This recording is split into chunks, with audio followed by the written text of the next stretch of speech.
Egunon Deneri, bonjour à tous nos auditeurs et auditrices qui nous écoutent sur infogarasi.fr. Aujourd'hui, j'ai immense plaisir de recevoir Péo Larade dans notre émission. Egunon Péo, Bye, Gunan. bonjour. Bonjour. Bon, comment ça se passe aux entraînements? Ben, ça se passe bien. Je crois que maintenant on est vendredi, la partie est dimanche, donc tout est fait et il n'y a plus qu'à jouer dimanche.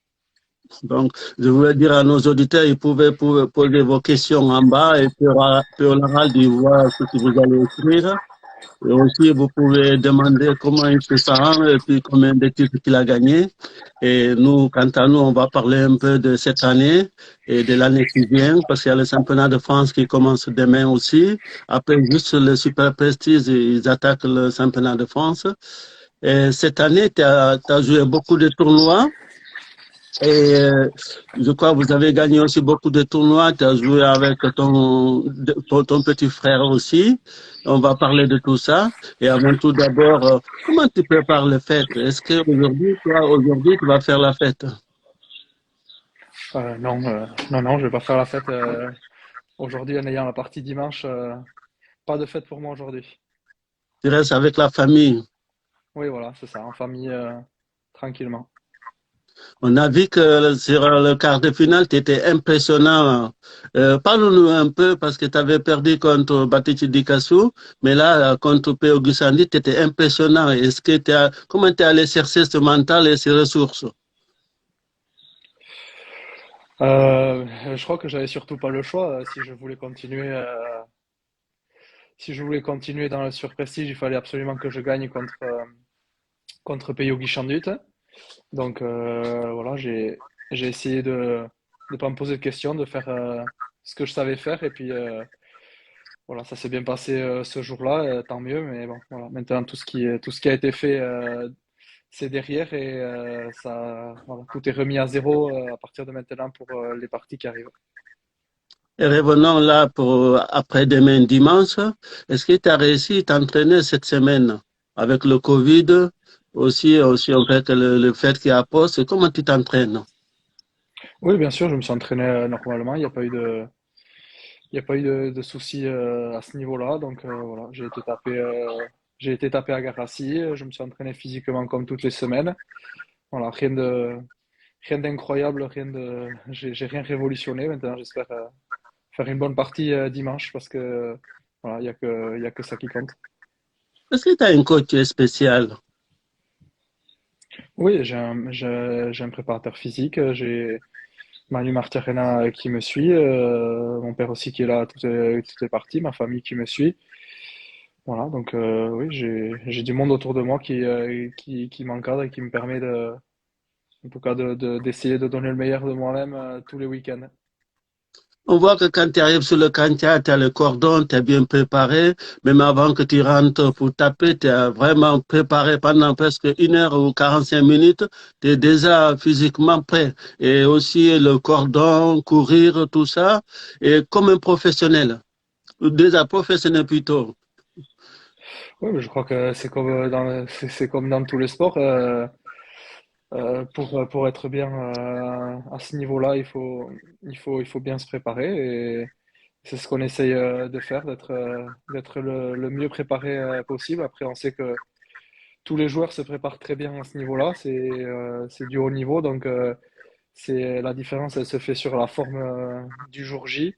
Donc je sais que à chaque fois, j'ai des adversaires redoutables, donc moi, j'essaye de me préparer en conséquence pour essayer d'être le meilleur et de rivaliser avec eux. On sait que c'est toi le tenant de titre. L'année dernière, tu avais battu 116. Oui, Voilà. Et cette année, tu es en demi-finale. Et est-ce que tu penses que tu peux le garder? voilà, comme je t'ai dit tout à l'heure, tout ce qui a été fait et tout ce qui est passé, c'est derrière. Maintenant, à partir de maintenant, tout est remis à zéro. C'est une autre année, c'est une autre édition du Super Prestige. On est quatre en lice pour essayer de gagner ce titre. Donc, je sais que tout le monde a autant d'envie les uns que les autres de le gagner. Donc, voilà, bien sûr que j'aimerais le conserver, mais je sais que ça va être compliqué aussi. Voilà, on verra si j'arrive à le conserver, si je fais une bonne partie déjà, pour essayer de gagner dimanche. Et puis on verra la suite après. On sait que vous êtes le 4 meilleur dans ce tournoi. C'est comme si on comparait en Coupe du Monde. On dit Brésil, France et Allemagne, Espagne. C'est ça que là, on a, nous, c'est presque c'est une finale dimanche. Parce que vous êtes le 4 meilleur, même ceux qui vont qualifier en finale. Déjà, là, c'est une finale. Oui, c'est vrai que ça va être une partie très compliquée. De toute façon, on a l'habitude à toutes les parties que ça soit compliqué, que ça soit une demi-finale ou une finale. C'est du même acabit. C'est toujours des parties de très haut niveau, très compliquées à gagner. Donc voilà, je sais que dimanche, ça sera très difficile. Mais bon, moi, je me concentre sur moi. J'espère faire moi ma partie, faire une bonne partie. Et je pense, et je sais que si jamais je fais ma partie, que j'ai les chances pour gagner. Maintenant, voilà, à moi de faire ma partie, d'essayer de le faire douter, voilà, de le dominer. Et je sais que lui, il essaiera d'en faire autant de son côté. Mais bon, moi, de mon côté, je vais tout donner pour essayer de passer ce tour. Et tous les tournois que tu as fait cette année, c'est laquelle que tu as préférée et celle que tu as moins préférée?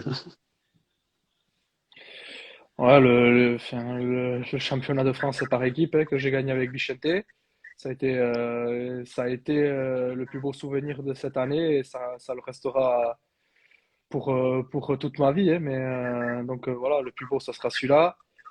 Et le moins beau, je dirais que c'est celui de Dax à la finale, là où je me blesse. Voilà, c'est un mauvais souvenir, mais voilà, la blessure, elle fait partie aussi de la vie du sportif. Donc voilà, je me suis blessé à Dax, donc un mauvais souvenir, mais voilà, malgré tout, ça avait été un joli tournoi qui avait été bien organisé. Donc voilà, juste un mauvais souvenir sur le plan personnel. Et pour revenir, tu sais on a perdu un grand champion cette année, Pampuladis. Parle-nous un peu, toi, tu as côtoyé Pampuladis, comment il était cet homme merveilleux, généreux et très gentil aussi, qui a apporté, parce qu'on peut dire, c'est le sportif basque qui est mieux connu, qui sente, qui fait tout. Oui, bien sûr, c'est vrai que ça a été une période très difficile. Pampi, c'était, voilà, comme je crois que les joueurs qui le connaissaient peut-être un peu mieux que moi en ont parlé, notamment Baptiste. Voilà, je crois il a tout dit. C'est quelqu'un qui a vécu pour la pelote, qui a toujours analysé, réfléchi la protection, l'entraînement, la préparation physique. Il a beaucoup apporté à tous les joueurs qui l'ont côtoyé durant toutes ces années. Voilà, moi, quand j'ai démarré aussi au niveau professionnel à 18-19 ans, juste avant de passer professionnel, j'avais appris un petit peu le pansement avec lui. Après, j'ai adapté à ma façon.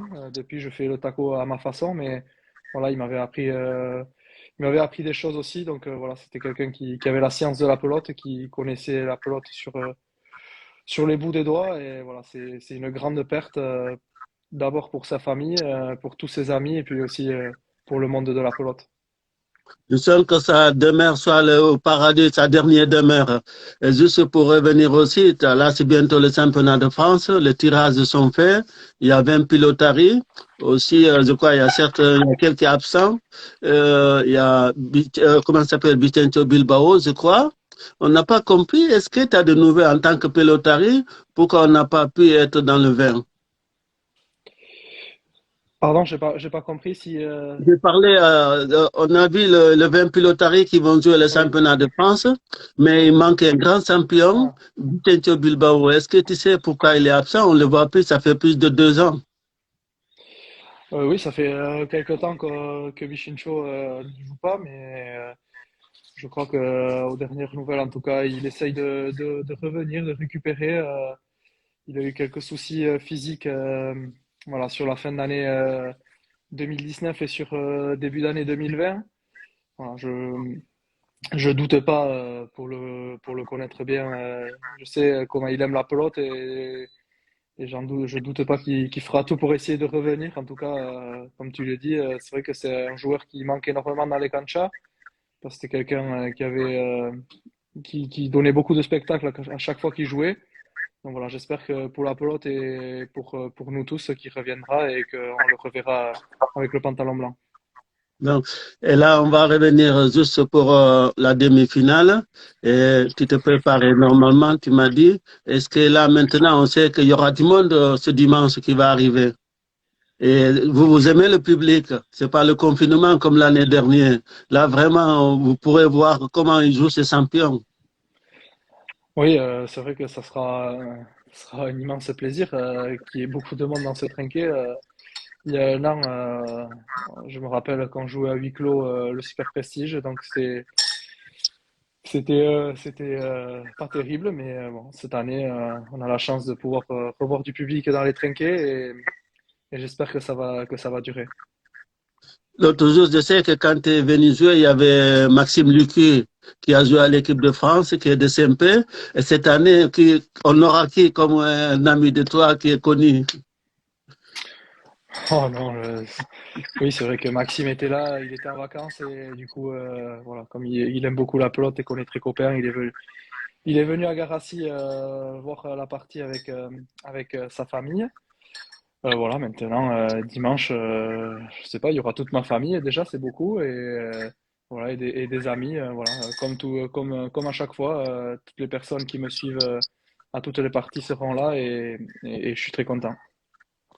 Qu'est-ce qu'on peut te souhaiter? Surtout, nous souhaitons aussi nos auditeurs que l'année prochaine, que ça soit la meilleure année, que cette Covid qui ne sera pas là, espérons que l'année prochaine, mois de mars, mois de avril, qu'on parlera plus de Covid, qu'on pourra vivre normalement.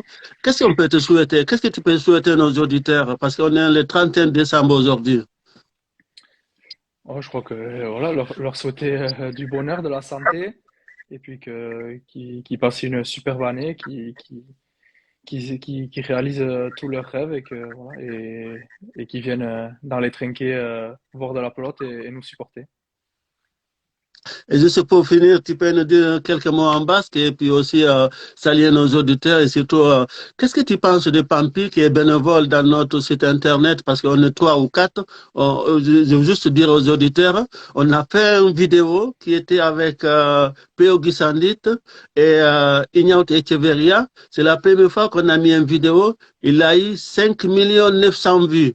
Je ne sais pas comment ça a atterri, si c'est quelqu'un qui est connu qui a partagé ça. J'étais impressionné, il y a des gens qui ne connaissaient pas la pelote qui commentaient.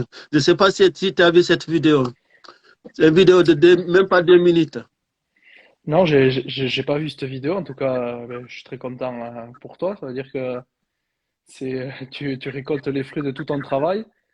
Et en ce qui concerne Pampi, ben, écoute, je le vois à toutes les parties, qui commente les parties avec toi. Donc c'est très bien, c'est bien. Il faut que ça continue et c'est bien pour la pelote. Merci beaucoup, je te laisse le dernier mot. Milesker. Bye, Milesh Kersouli. Adieu.